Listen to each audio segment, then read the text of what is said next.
Want to speak real Norwegian from your first lesson? Sign up for your free lifetime account at norwegianclass101.com. Hello everybody and welcome to this class. My name is Annette and I'm gonna teach you top 25 phrases in Norwegian. Let's get started. Hallo. Hello. Hallo. Actually, in Norwegian, the word for hello is so similar that even I mess it up. Hallo. Hello. God morgen. Good morning. God morgen. Good morning. Well, this is basically almost the same. God ettermiddag. Good afternoon. God ettermiddag. Good afternoon. God natt. Good night. God natt. Good night. Time for bed. Hva heter du? What's your name? Hva heter du? What's your name? Actually, this means something like, what are you called? Jeg heter Annette. I'm Annette. Jeg heter Annette. My name is Annette. Or literally, I'm called Annette. Hyggelig å møte deg. Nice to meet you. Hyggelig å møte deg. Nice to meet you. A very useful phrase when you meet somebody for the first time. Hvordan går det med deg? How are you? Hvordan går det med deg? How are you? Maybe if you haven't seen somebody for a long time, you can use this phrase. Jeg har det bra, takk. Hva med deg? I'm fine, thanks. And you? Jeg har det bra, takk. Hva med deg? I'm fine, thanks. And you? You could make this phrase even shorter and say bra, takk. Med deg? Vær så snill. Please. Vær så snill. Please. Yeah, this is a very useful phrase you can use in almost any situations if there's anything you want. Takk. Thank you. Takk. Thank you. We also have the phrase tusen takk, which literally means 1,000 thanks, if you want to be more polite. Vær så god. You're welcome. Vær så god. You're welcome. It's my pleasure. Ja. Yes. Ja. Yes. Nei. No. Nei. No. Greit. Okay. Greit. Okay. Actually, you can just say okay as well, as it's very commonly used in Norwegian too. Unnskyld meg. Excuse me. Unnskyld meg. Excuse me. Unnskyld is a very useful phrase. When you want to say sorry, you can also say unnskyld. Jeg beklager. I'm sorry. Jeg beklager. I'm sorry. Or you can say unnskyld. Hva klokka? What time is it? Hva klokka? What time is it? Actually, hva klokka literally means what is the clock? Kan jeg få regningen, er du snill? Could I get the check, please? Kan jeg få regningen, er du snill? Could I get the check, please? Unfortunately, those bills aren't gonna pay themselves, you know. Vent et øyeblikk. Wait a moment.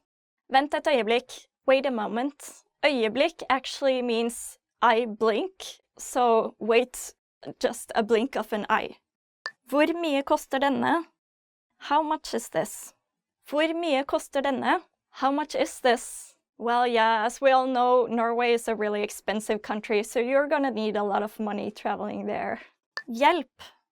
Help. Hjelp. Help.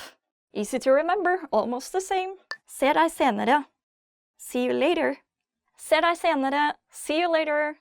You can also say vi ses senere. We'll see each other later. Farvel. Goodbye. Farvel. Goodbye. Actually, this is kind of a heavy phrase. It's like farewell in English. And it's usually used if you're saying goodbye to somebody you're not going to see in a very long time. So usually we would just say ha det bra. Ha det bra literally means have it well, so it just means stay well. Jeg vet ikke. I don't know. Jeg vet ikke. I don't know. Sometimes you don't know. Nothing to do with that. That's all for now. Thank you all for watching.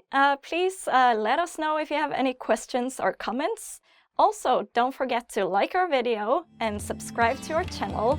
Thank you, goodbye!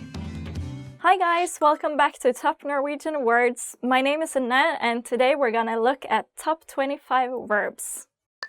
Være. To be. Være. To be. Vær snill. Be kind. And actually, if you add så in between the two words, vær så snill, it means please or be so kind. So when you want to say please, you can say vær så snill. Like. To like. Like. To like. Jeg liker bananer. I like bananas. Bananas are really healthy. Who doesn't like bananas? Gjøre. To do. Gjøre.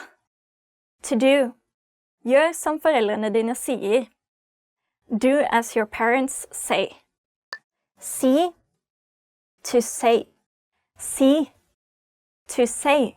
Jeg sier alltid min mening. I always say my opinion. Yeah, that's important too. Forklare. To explain. Forklare. To explain. Kan du forklare dette for meg? Can you explain this to me? Actually, a lot of Norwegian words start with for, something, something. In this case, forklare means to forclare, so it's like making things clear. Or explain. Høre. To hear. Høre. To hear. Jeg hører deg. I hear you. Gå. To go. Gå. To go. Jeg går fra stasjonen nå. I go from the station now. Vite. To know. Vite. To know. Du vet så mye. You know so much. Ta. To take. Ta. To take. Jeg vil ta med denne hjem. I want to take this home. Se. To see. Se. To see. Kan du se den bygningen? Can you see that building? Komme. To come. Komme. To come. Jeg må komme meg ut herfra. I need to get out of here. Tenke. To think. Tenke. To think. Jeg skal tenke litt på det. I'm going to think about it. Yeah, after this lesson, we're gonna have so much to think about, right? Se. To look. Se. To look. Se på den fuglen. Look at that bird. Ville. To want. Ville. To want. Du vil ikke dit, vil du? You don't want to go there, do you? Gi. To give. Gi. To give. Jeg skal gi ham en gave. I will give him a gift. Bruke. To use. Bruke. To use. Bruker du denne blyanten? Are you using this pencil? Finne. To find. Finne. To find. Det skal han finne ut av. He shall find out about that. Gå ut. To go out. Gå ut. To go out. Jeg ser de gå ut av rommet nå. I see them go out of the building now. Spørre. To ask. Spørre. To ask. Kan jeg spørre deg om noe? Can I ask you about something? Jobbe. To work. Jobbe. To work. Jeg jobber på sykehuset. I work at the hospital. Gå inn. To enter. Gå inn. To enter. Skal vi gå inn? Shall we go inside? Føle. To feel. Føle. To feel. Jeg føler meg ikke vel. I don't feel so good. Prøve. To try. Prøve. To try. Kan du prøve den maten? Can you try that food? Forlate. To leave. Forlate. To leave. Jeg forlater festen nå. I am leaving the party now. Ringe. To call. Ringe. To call. Ring meg. Call me.